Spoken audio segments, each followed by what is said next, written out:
Oi pessoal, meu nome é Cláudia e vou resolver com vocês a segunda questão de inglês da prova do Enem de 2010, prova amarela. Vamos lá, questão 92.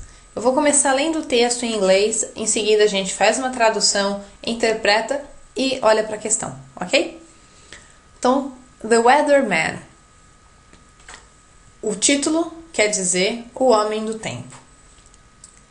They say that the British love talking about the weather.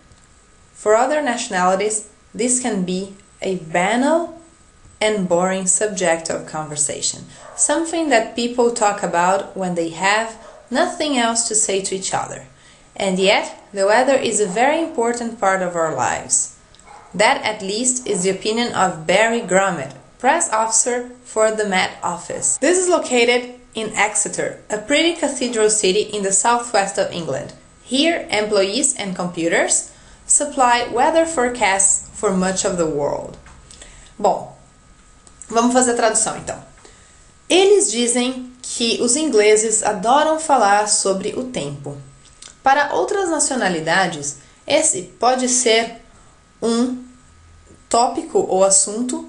Então, subject aqui é tópico ou assunto. Banal e chato de conversa. Algo sobre o qual as pessoas falam quando eles não têm nada a mais para dizer um ao outro. E ainda assim, o tempo é uma parte muito importante de nossas vidas. Essa, pelo menos, é a opinião de Barry Gromit, oficial de imprensa para o escritório do Met. Esse está localizado em Exeter, uma bonita cidade com uma catedral. Então, Cathedral City é um tipo de cidade cujo ponto principal turístico é uma catedral, no sudoeste da Inglaterra. Aqui, empregados e computadores fornecem previsões do tempo para muitas partes do mundo. Então, a ideia é que eles estão falando que os ingleses valorizam o tempo, mas principalmente porque eles estão numa cidade da Inglaterra que fornece informações meteorológicas para fazer previsões do tempo para boa parte do mundo. Então, ao conversar sobre a previsão do tempo, o texto mostra o aborrecimento do cidadão britânico ao falar sobre banalidades. Olha, ele não fala em aborrecimento.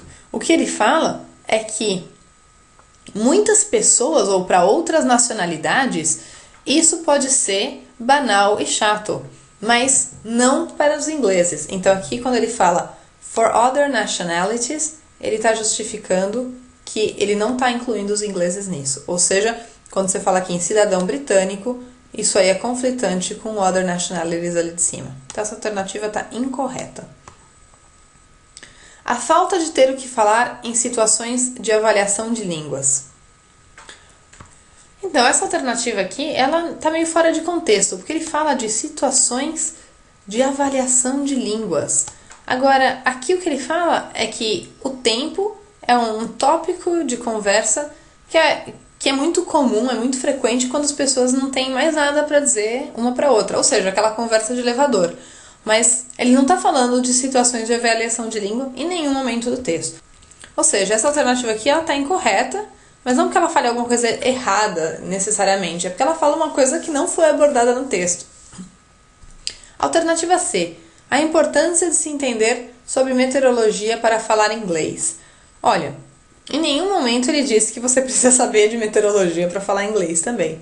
De novo, aqui o que ele só está dizendo é que existe uma cidade na Inglaterra onde previsões do tempo são feitas. Mas a única relação entre meteorologia e inglês é essa, tá? Não que isso aqui seja verificado no texto. Então, alternativa incorreta. As diferenças e as particularidades culturais no uso de uma língua. Então, essa alternativa aqui a gente pode pensar que ela é suportada por algumas partes do texto. Por exemplo, quando você fala que as pessoas dizem que os britânicos adoram falar do tempo, enquanto para outras nacionalidades isso pode ser banal e chato. Ou seja, eles estão falando que por uma questão cultural, os britânicos falam do tempo, enquanto que outras pessoas de outros países falam sobre outras coisas. Então, tem um certo quê de diferenças e particularidades culturais no uso da língua. E a alternativa E, finalmente, antes da gente chegar à conclusão que a D é correta, vamos olhar aí. O conflito entre diferentes ideias e opiniões ao se comunicar em inglês. Então, ele não chegou a falar de opinião aqui. Ele só falou de fatos, na verdade. Então, quando ele fala de ideias e opiniões, isso não pode ser encontrado no texto. Ou seja, essa alternativa também está errada. Ele não fala de ideias e opiniões, ele só menciona fatos. Ou seja, a alternativa correta, então, finalmente, a alternativa D. Pessoal, é isso. A gente fica por aqui e até a próxima questão. Tchau, tchau!